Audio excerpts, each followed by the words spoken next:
That happens all the time when KD's always in my background. And I'm like, So I got my poster last week, so it got to be like in my background. Ready? Yes. I can't hear myself. I hope it's not. I'm about to plug it out. Can you hear me? Oh. I don't hear you at all. He pressed the button. I have to press the button every No, time? he got to press it. Are we all set? Have you done radio before? I can't remember. Oh, this is going to be so fun. Ready? Yeah, we're ready. And we're going. I can't hear anything.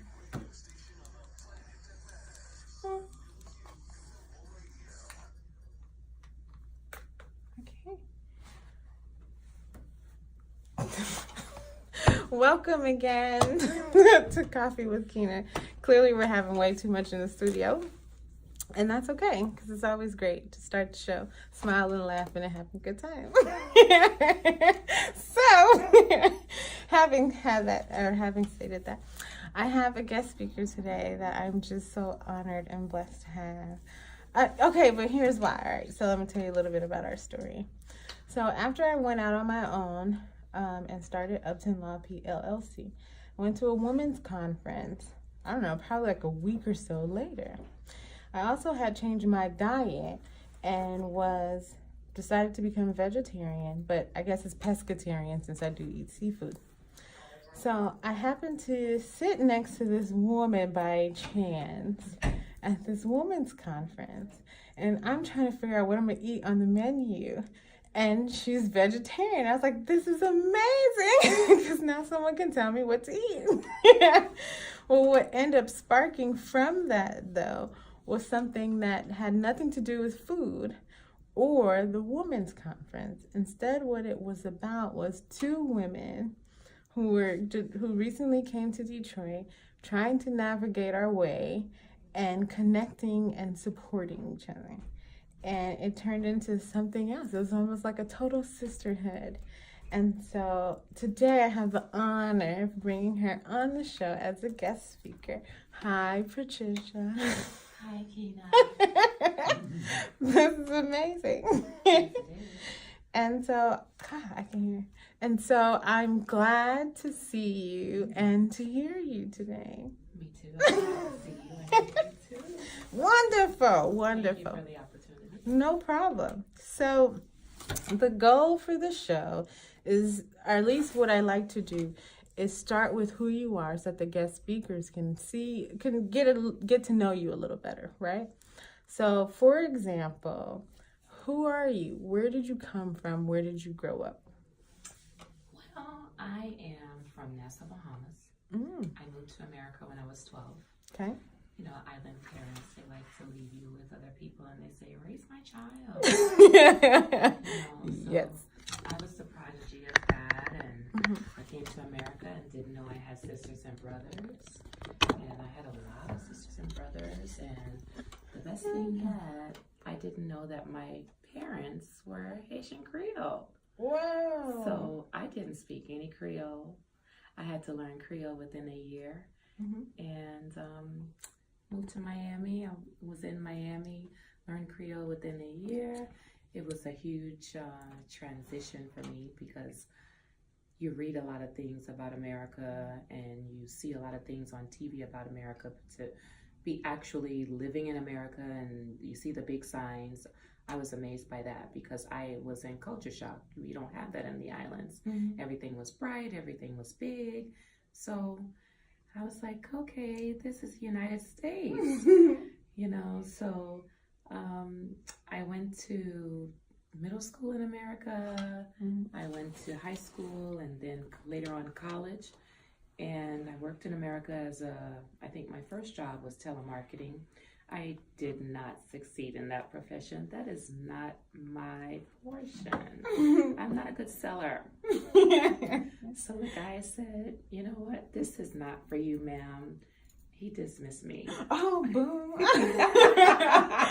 Okay. I was dismissed from that job. So then I went on, and I believe, what was my next job? I think I worked at Publix in college. I worked at a few other on-end jobs. But when I graduated from Florida Memorial University, HB, what is it? HB, say it again. HBSCU, I'm sorry. It's been a long day, friends. I'm a teacher, and I teach kindergarten, not kindergarten professionally, but kindergarten. Right? I teach kindergarten all day, so bear with me. You know, I have a lot of redirecting and, you know, mama mode coming out. But, yeah, we don't mind. Thank you, I appreciate it. But all jokes aside, I was a case manager, so to speak, when I was coming out of college. I had my career job directly coming out of university, and that was a big wow for me. I was actually the first in my family to graduate from university. Oh, wow. I obtained my BA in criminal justice. Sweet. Yeah, that was a big wowie. I didn't know that. Yeah. So I worked in Opelika, city of Opelika in Miami, Florida, and I was a case manager.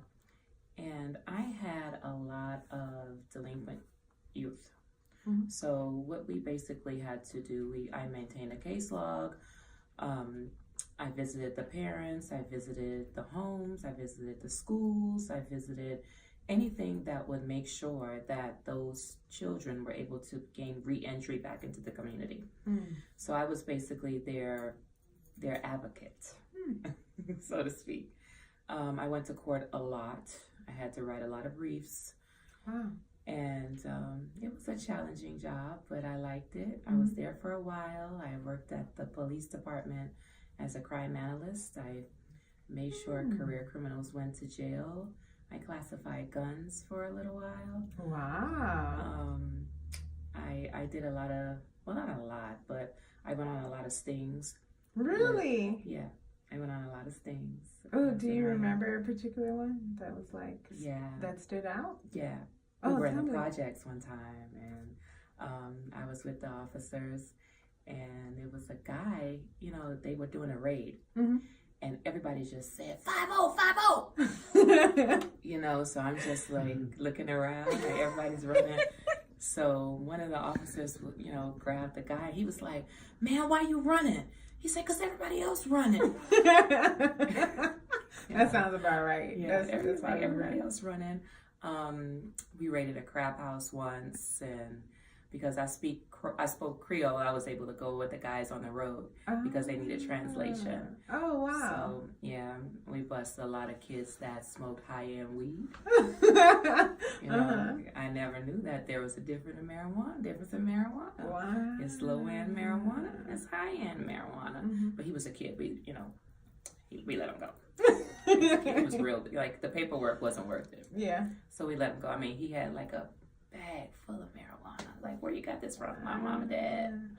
Mom and Dad were the suppliers. Wow. He was like, there's tons of this at my house. Like, okay. All right. Good to know. Yeah. So then later on in life, I did CPS in Miami. I was on the news a couple times. I had to remove a couple kids. I blessed a few people with houses. I blessed a few people with babies. I had to remove babies. I had to, you know, do a lot of stuff. It was a lot of stuff that went on in CPS, but I was a clean worker. I was a clean worker. I was good. I liked that job. You know, you can't do that job when you have children. Like, my husband just recently came out of that job, and he was doing it in Detroit. And he's like, oh my gosh. And I'm like, babe, I told you can't do that job when you have kids. It's different. And we'll talk about that later. It was like, it was so draining. But, you know, coming out of college, you have that type of energy. You don't have any children just yet, which I didn't at the time. I didn't have any kids.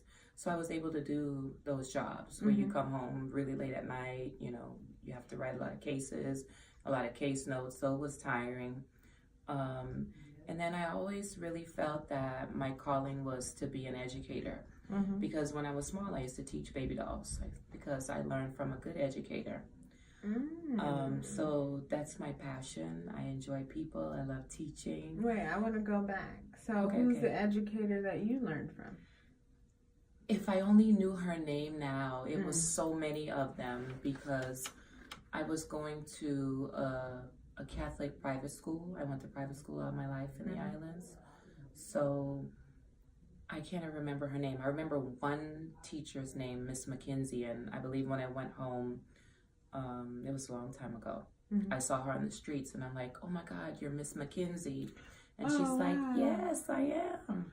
You know, but island schools are brutal. You know, if you had island schools in America now, a lot of people would be in lawsuits because they beat people with rulers. They say, give me your knuckles, put your knuckles out.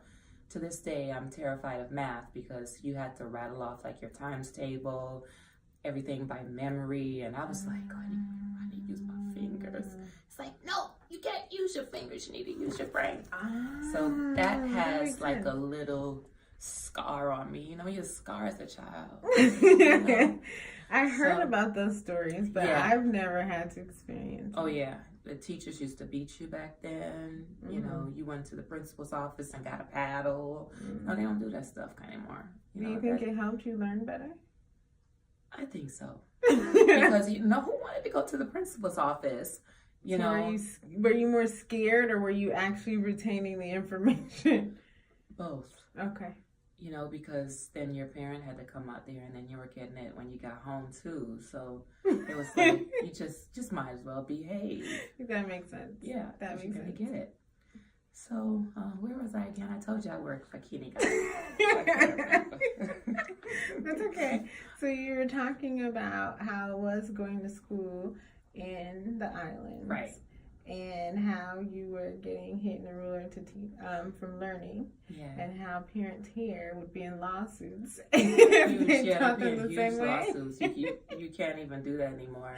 You know, sometimes I have to tell them. Sometimes it's like, if I was your mom, you know, but I'm not your mama, so I can't do that to you. But what we were talking about is how education became important to you.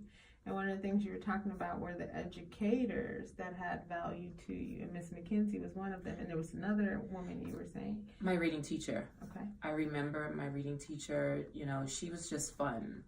And it's liberating when you finally learn how to read.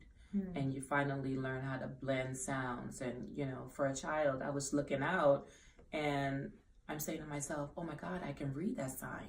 I know what that is. So I was reading every single thing that I got my hands on at the time. You know, I don't even remember having like a lot of those little readers at my house, but I remember a lot of those readers being at my school.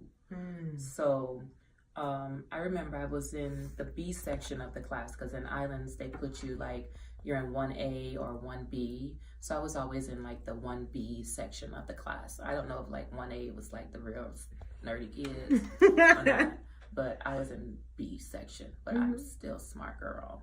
You know? I graduated from USC, you know. Look at you. I earned my degree. That's so fun. But what I want to do is take a break here, and then we're going to go in a little deeper on your passion for education, because this month is reading month. It is. And your reading teacher had an influence on you, and I want to talk about that a little more. Okay. All right, deal. Was that too early? Should I take the headphones off? Oh, you can, but music is playing, so you can hear the music. But we're like technically on break. What's loud? You can take it. Oh, well, take one out. Okay. I said, did I take the break too early? No. You don't, I mean, Are you it was a little bit focused? over, but it's cool. Can you hear yourself now? Yeah, I can. Don't be trying to play me in my I seen headphones. what you did. You slick. You pushed the thing in there, and I seen you. I plugged do it out and plugged it back in. Yeah. Word. Yeah. Because he don't like my headphones. He be talking mess because it doesn't always cooperate the way this one does.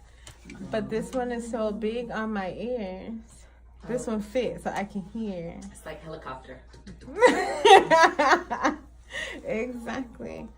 But I gotta go run to the ladies' room. Okay, I got I don't know what people are gonna look at. They're gonna look at you. You talk to me. Huh?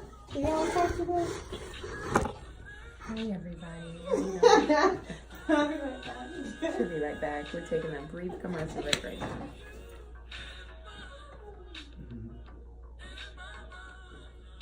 This is fun. I feel like I'm on Empire.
Are you having fun yet?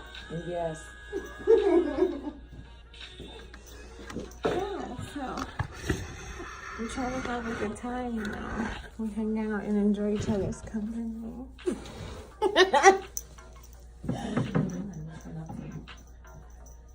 The question is, what haven't I been up to? I volunteer at about 3 places. Business has picked up. The podcast.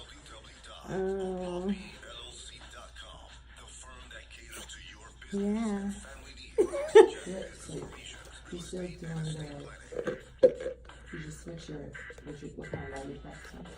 I did expand the practice areas. Okay. So first, you know, I was looking at business and estate planning.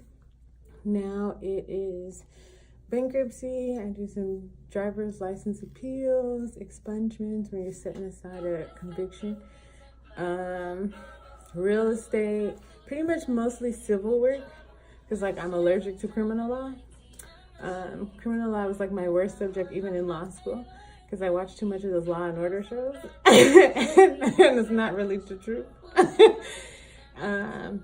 So yeah, expanded. I got an intern now. I have a legal intern who's helping me.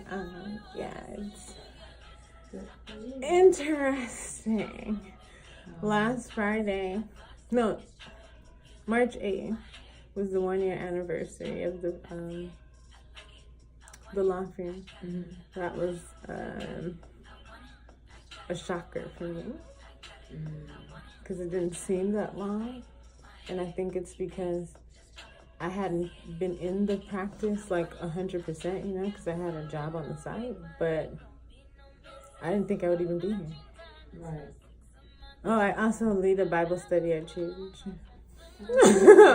about entrepreneurship and faith and how important your faith is because they go hand in hand. It's going good. It's a 10-week program. This week, so Wednesday will be week 8. Okay.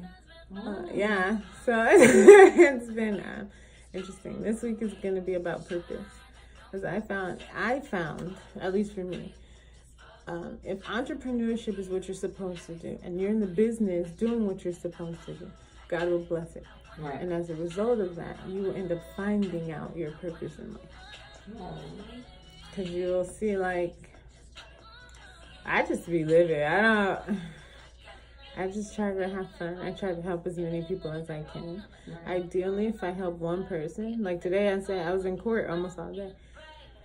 But I feel like I was very productive today because I helped one person, and that one person, the help that they received was enough to help them move forward in life.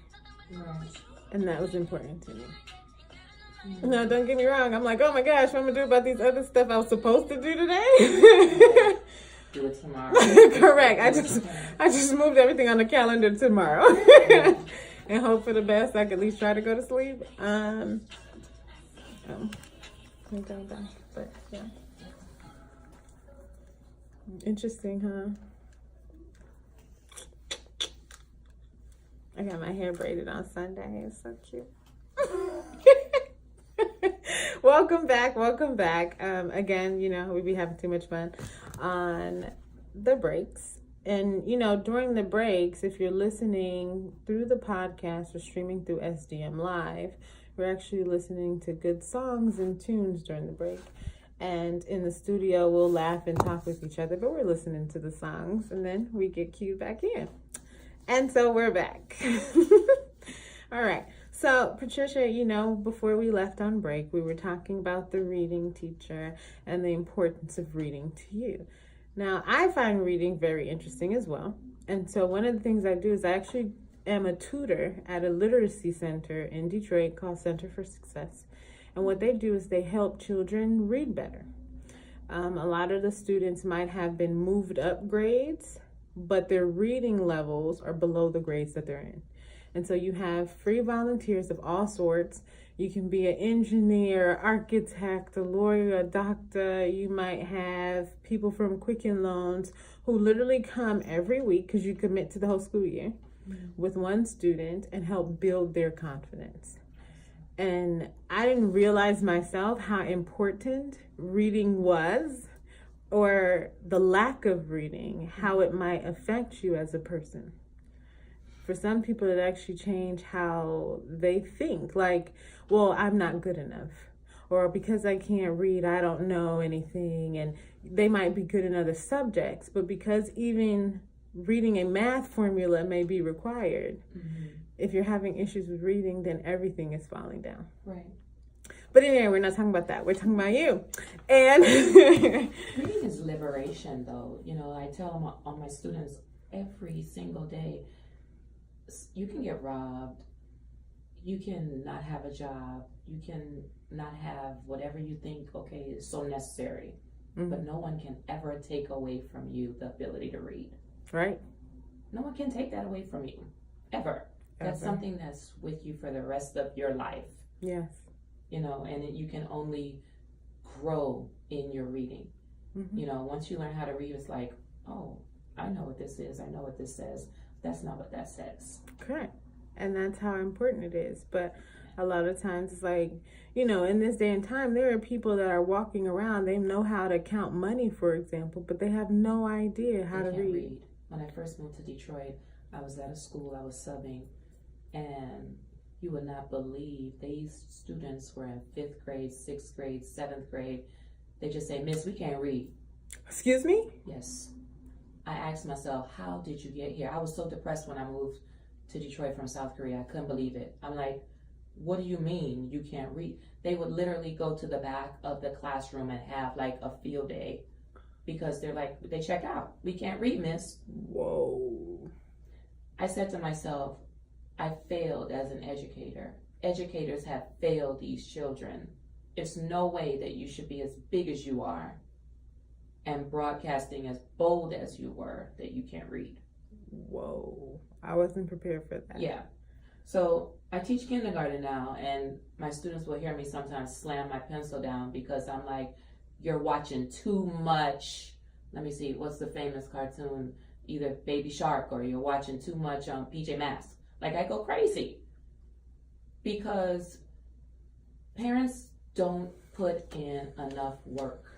I get a lot of parents that say, I'm a single parent, I can't do everything on my own, or I don't have books. Or we have to even take it a step further to say, can this mom herself read? Can this single mom read? Can anybody in this family read? Because that's how we have to look at things now from this perspective. Like, my school is doing something now, and we're doing a diorama. Millennial parents may know what that is. Some of the parents from our generation may know what it is. But a lot of these new age parents, they really don't know what a diorama is. Wow. They're like, Ms. Osborne, what is this? How do I do this? You know, so we can't be so high and tooting not to abase ourselves. Like, we always have to walk in an abase mode as humans. And you just give information freely because you have to help people. Like you said, you helped somebody today at the courthouse. I literally sat in my house over the weekend, and I went on Pinterest, and I just placed like all of the dioramas that I found that was so cool. Yeah.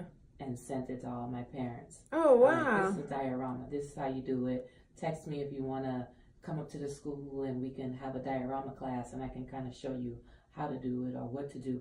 I've never done one, but I know what it is. Right. You know, but I can't take for face value that a parent may not literally know what it is, how to teach their child how to do it, so that I can get it. It can be submitted and graded. Correct. You know, so these are some of the things that we're faced with in education. You know? And you're teaching kindergarten.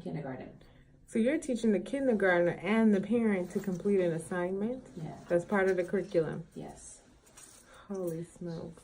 Well, I don't know what to say about that. So, in part of your discussion, you mentioned that you moved from South Korea to Detroit. Yeah. So let's talk a little bit about South Korea. How'd you get there? How long you were there? What did you do there? I was an after-school supervisor for a program in Miami, and I just felt like I wanted to change. I wanted to do something different, and I did. I applied, but it wasn't easy because I have a lot of friends or a lot of people that they want to go overseas, but a lot of people aren't overseas ready. You know, your passport doesn't make you overseas ready. You have to have a mentality to go overseas. Right. Because you can say, okay, I'm going to pack up and quit it, which a lot of foreigners, when they go overseas, that's what they do. Because they think, okay, everybody needs to be or should conform to the American way of life. Correct. But you're going into a We're American. different culture. You need to submit to that culture. You need to humble yourself to that culture. So I applied to go to South Korea, and my first application was rejected. I met all of the qualifications for the job. I was overqualified for the job, but the recruiter was beating around the bush with me. He was like, you know, I said, well, I have a question. Why didn't I get selected? And he was like, I don't know how to say this. And I'm like, was it because I was black? And he's like, you said it, I didn't say it. Oh, wow. Yeah. So I didn't get the job teaching. I believe it was China at the time. I didn't get the job teaching in China because I was a black girl. And I wasn't offended, but I was just like, oh, okay, so I'm not stupid. I'm not ignorant. I just didn't get the job because of the color of my skin. And I had never really been faced with a race issue before. You know, you see race issues, you hear about them on TV, but never for somebody just to like blatantly tell you you're black. So I said, okay, well, that wasn't the only job that was listed. I applied again, and I got accepted. And my mom thought I was going to North Korea, so she's like, wait a minute. You know, island parents say, like, what'd you say? You know, I think I told my mom the week that I was leaving to go to South Korea. So like, I'm going to South Korea. She's like, when? Friday.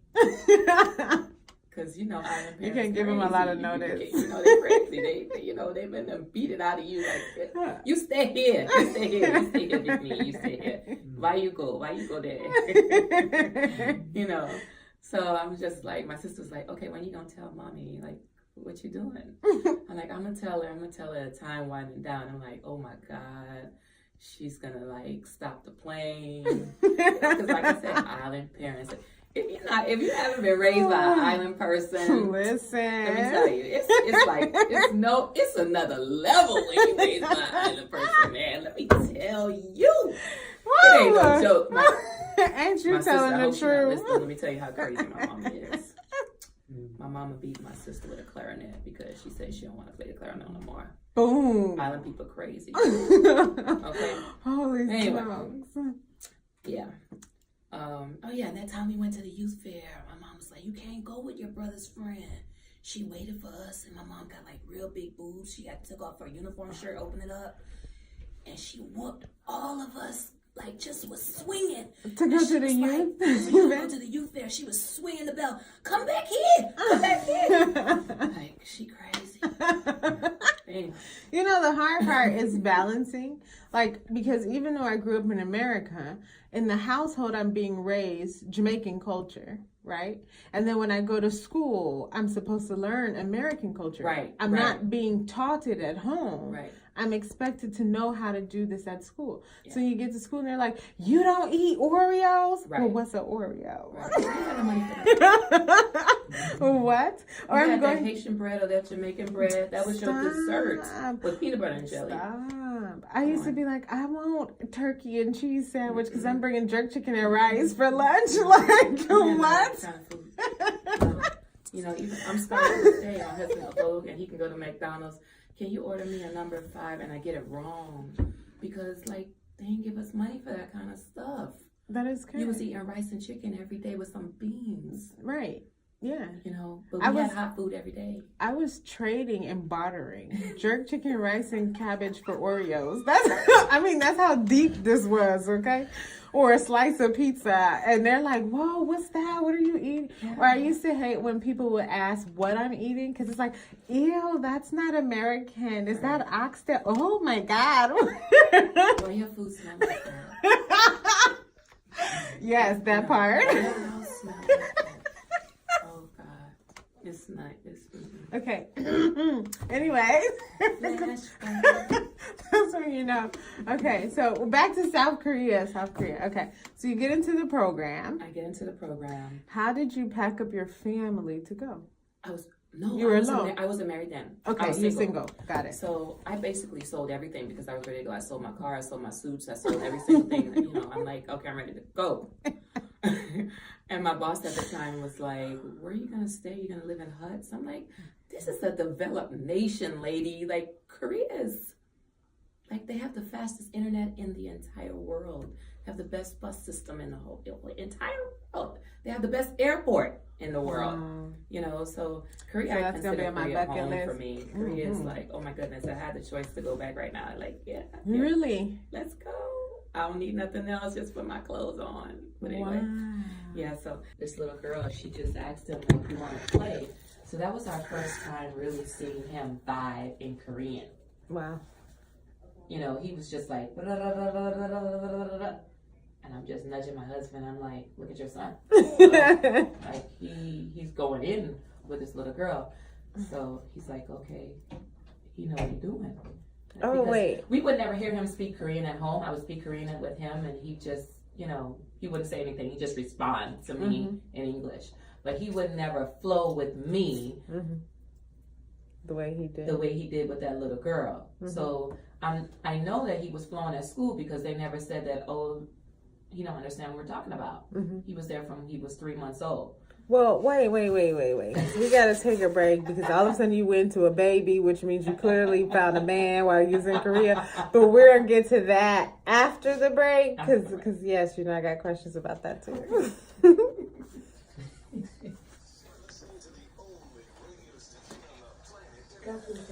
I hope you know we fighting after this show. You know we fighting after this, right? Why? Would you multitasking? Look how far down in the clock. I was enjoying your conversation. I heard you over laughing and stuff. I got you something.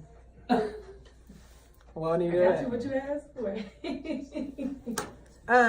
Yeah, so you know we gonna fight, right?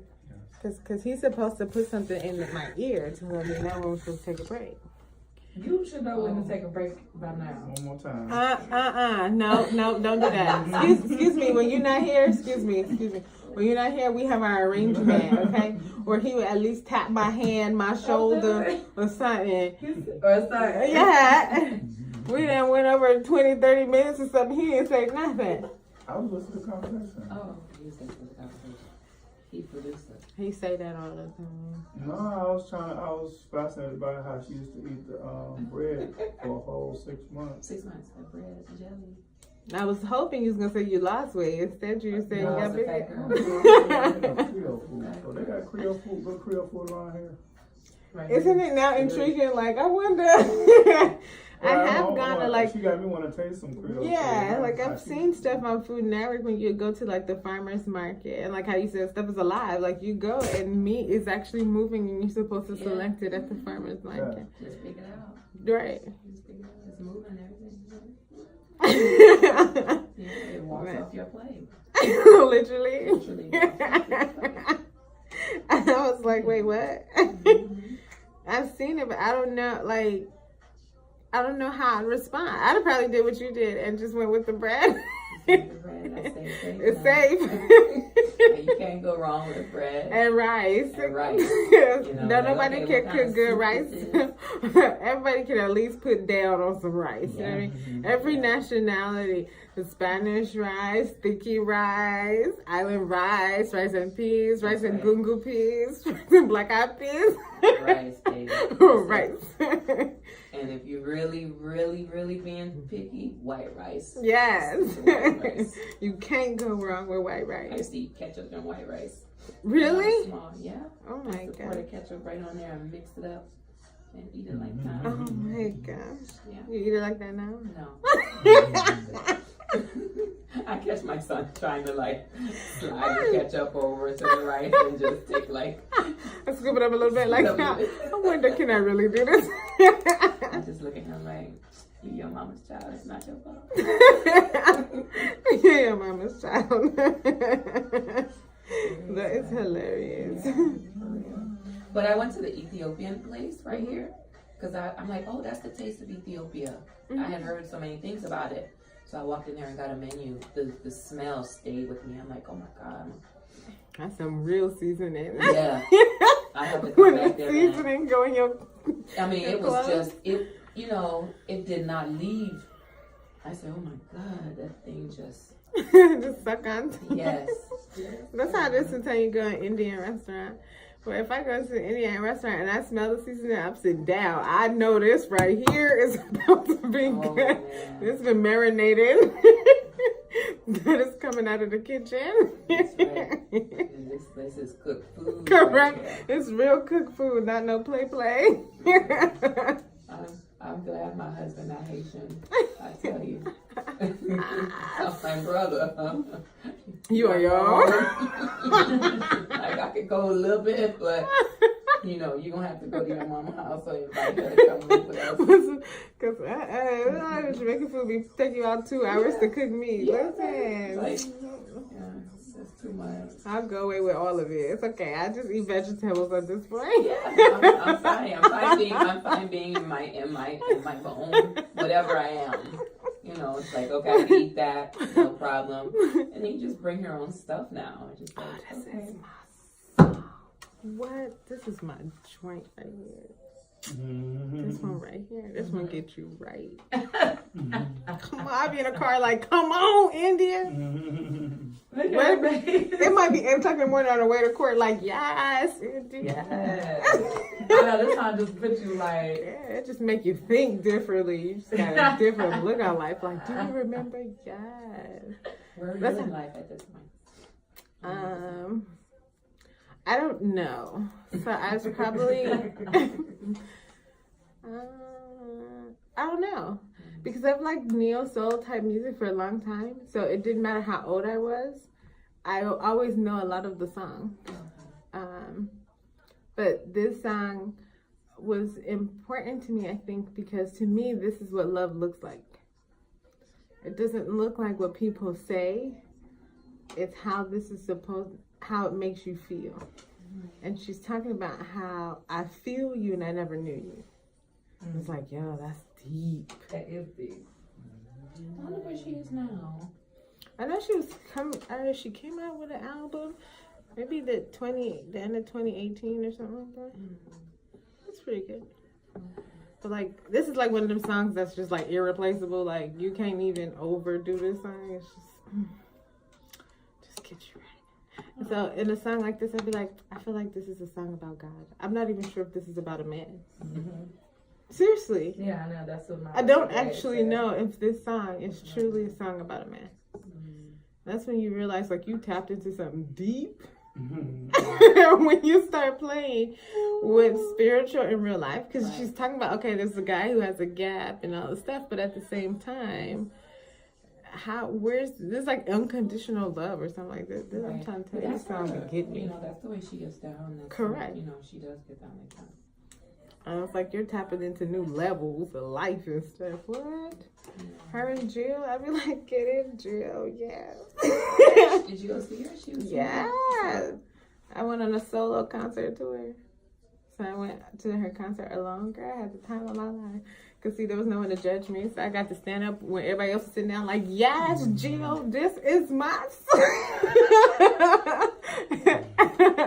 She'd be like, oh, she sit down. It was so good, man, because Jill had took her shoes off when she was at the concert. Like, look, I'm going to just be comfortable with y'all. Yes, girl, be comfortable. It was, You too much. it was so fun. You too much. I'm at the concert still listening to her songs like, come on, Jill. Y'all got 30 seconds. That was so good. Hmm? I'm talking about elephant.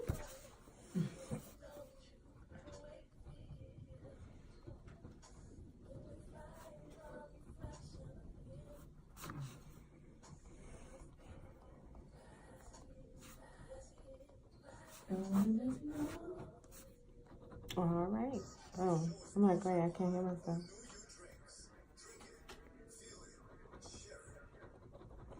All right now. So we're back.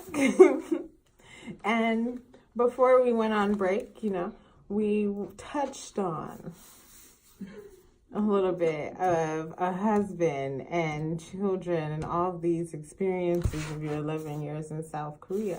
And so I feel like it's necessary for you just to talk a little bit. Just, you know, whatever makes you most comfortable. But are you basically telling me you found your mate in South Korea?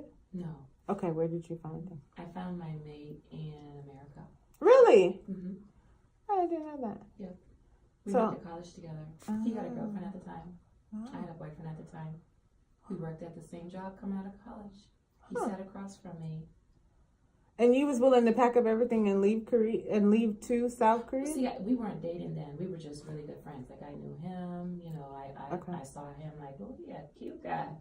Then he was a little player. Oh, jeez. Okay.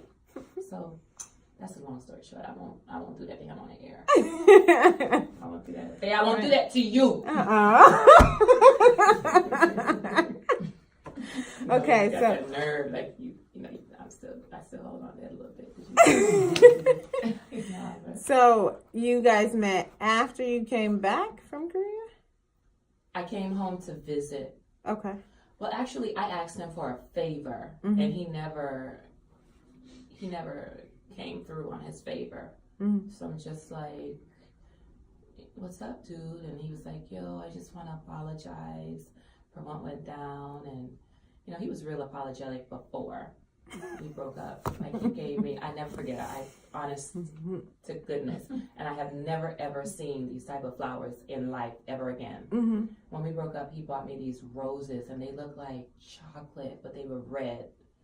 It was indescribable, the flower. I don't even, if I see the flower again, maybe I'll see it again in heaven. Like, they were just that gorgeous. Wow. And I just told my sister, throw them in the garbage.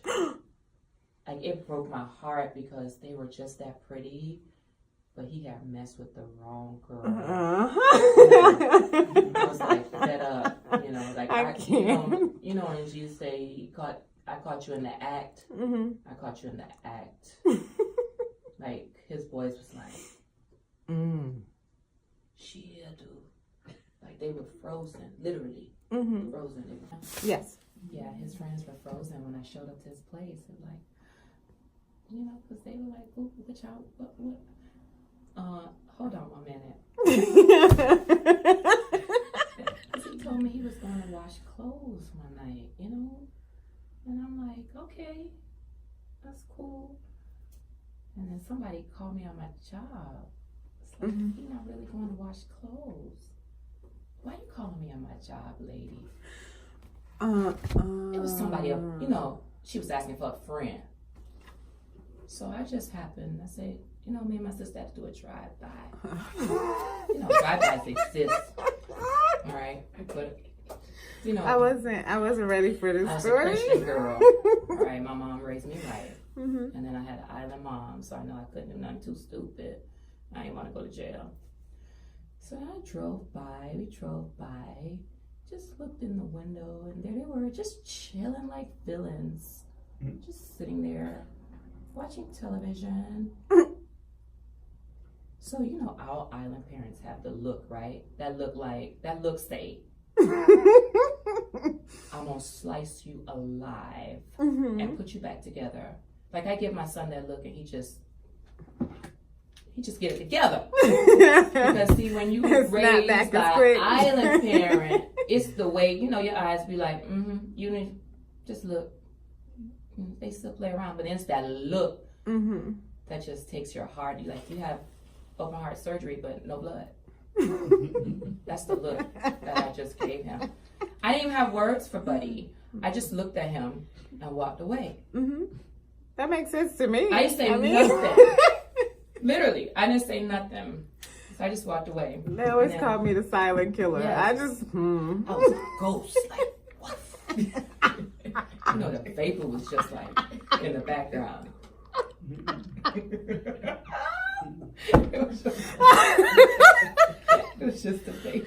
I can't. Holy Ghost, I hope my husband don't replay this message. Babe, why you done told them people that? Anyway, either way, something worked out and you guys got back it worked out. We got back together, you know. And this is so funny. Like, literally, I didn't even know I was going to be married to this guy. Whoa. Because we were good friends. You know, we went to college together. Like I said, I saw him all the time. I thought he was cute. He saw me. But every time, you know, we saw each other, we were connected. You know, and we both respected that lane. So I asked him for a favor when I was in South Korea. And like I said, he was apologetic when he reached out and he never came through on my favor. I think I asked him, can you send me like a Burger King hat? Because I wanted to do birthdays for my kids in South Korea. You know, Burger King, get those kids little hats. And that's all I wanted. Just, can you send me like 2 Burger King hats? And he never sent it to me and said he was giving me this long, like, apology letter. You know, because back then I think colleges had like their own website and you can log on and you can just chat. Oh, yeah. So I was new to the game. I did it and I saw he was there and I was like, oh, I don't really want to mess with you. You know.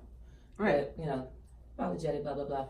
So we got together. When I came home on vacation, he's like, oh, when you get to Miami, holla at me. I'm going to take you out. They stood me up. Buddy is dead. If you get no airtime.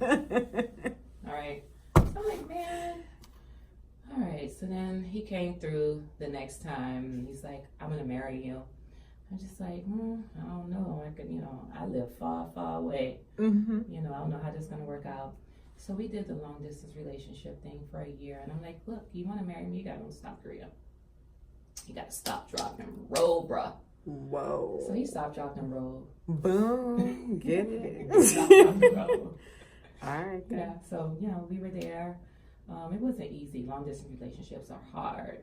And my husband is like American. So it was like really, really tough for him. You know, it was almost like Hate Nation when he moved because it was culture shock. Me, I'm just like, you know, I don't mind change. Change for me is good. I love change. So yeah, it was like a lot of bumps in the road. I got pregnant with my son, who's 6 now. And he sent me home to my mom. He's like, no, you can't have your baby here. But medical care in Korea is like top notch. You can go to the doctor and your copay is literally $3. Whoa. And that's high end. Like sometimes it's $297. You know, $250. Prescription medicine in Korea, the real stuff, Pfizer, all of those companies, $5, $10. That's awesome. For medicine. So that's another reason why I really, really clung to South Korea because of the healthcare and, you know, it's safe. It's a no-gun nation. That's amazing. Yeah. Well, let me ask you this. So, based on your experience in America, because you did eventually move back and now you're in Detroit, right? Mm-hmm. So, based on the education system you see in Detroit and in Korea, is there anything you're doing now or anything you would like to see that you're not now that you think would help?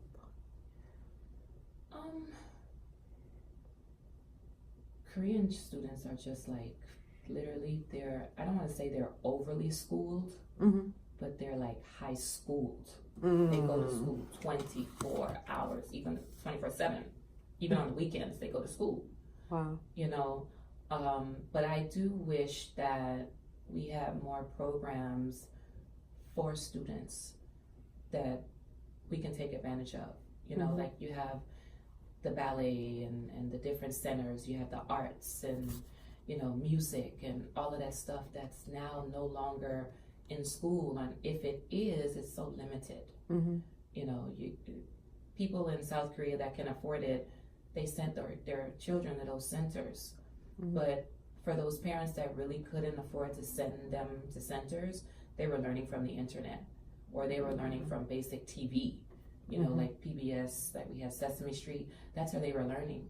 Mm-hmm. You know, they have like a channel that just comes on and, you know, for a block of time, a lady teaches nothing but math. Mm-hmm. And, you know, it's like the math will vary. It'll be like, okay, this lady's teaching algebra.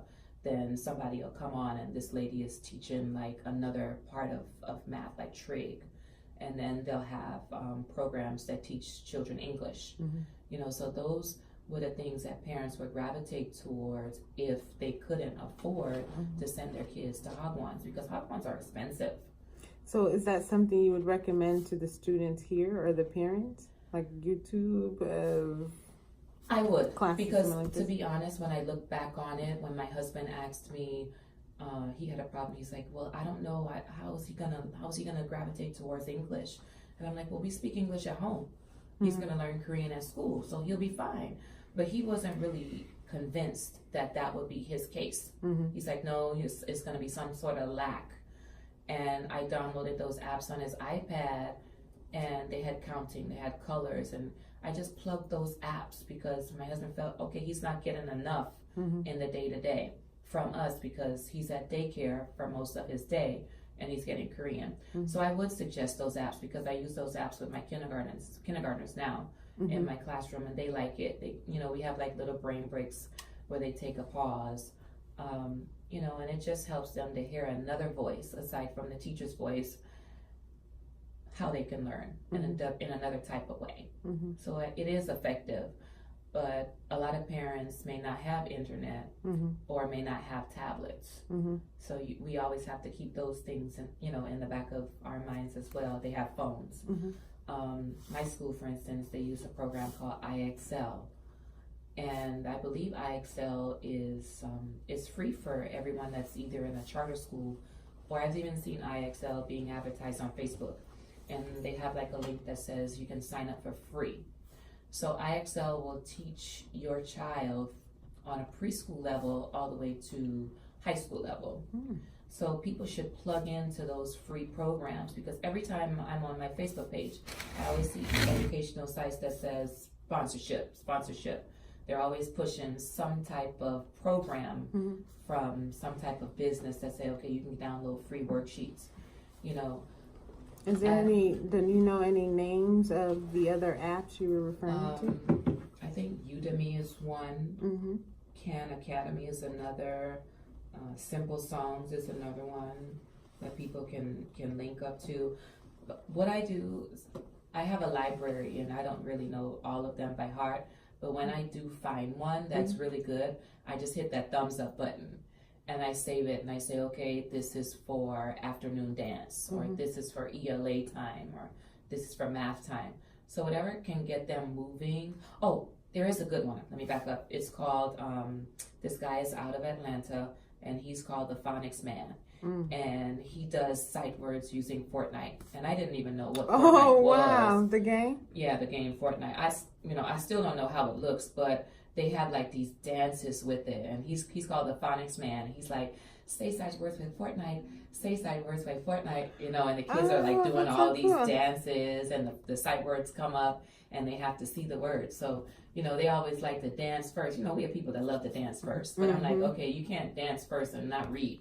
You need to read first and dance second. You know, we hear a beat and we ready to chop it like it's hot. I can't. So, well, you know, you better read those words on that board. No, but I appreciate that and the resources that you have. And what we can do is put something together and maybe share that through the radio show. So moms and parents, I should say, will be able to see what those are and try them. Yeah. Right. And the Detroit Public Library.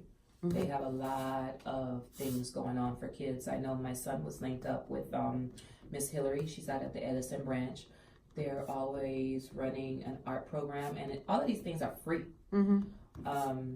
It's an art program out of Edison Branch Library. You know, they teach children just basic colors, drawing. They get to leave with their stuff every day.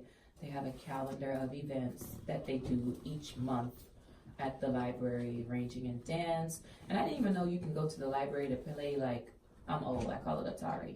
They call it Nintendo, Sega, Xbox, that's what they call it, Xbox. So I didn't even know that they would let you, like, go to the library and you can play Xbox at the library. Oh, damn. I didn't know that on, either. like, HD TVs. You know, they got state-of-the-art stuff. Awesome. ABC Mouse is another resource that's free. You can pay for it, too. But if your child, I believe, is in a Detroit public school or a charter school, they should have some type of database for your child that they can do at home. Okay. So it's no excuse. All right. Well, we want to thank you so much for coming on the show, providing your input, your thoughts, your life story, sharing with us. But especially the resources, because that's the most important part, is, you know, being able to spread that, especially when it relates to education, and being that you're a teacher actually in the classroom. You're not saying things that you heard or things that may have been told to you, but here you are saying this is what it is. Yeah. Right. Exactly. And And so for that, I appreciate you. I appreciate We always appreciate our teachers. And I appreciate you coming on the show and talking to me today. Me too. Awesome. And so for the audience, you know, we'll be back same time next week, Tuesday, 6 p.m. Until then, I'll see you next time.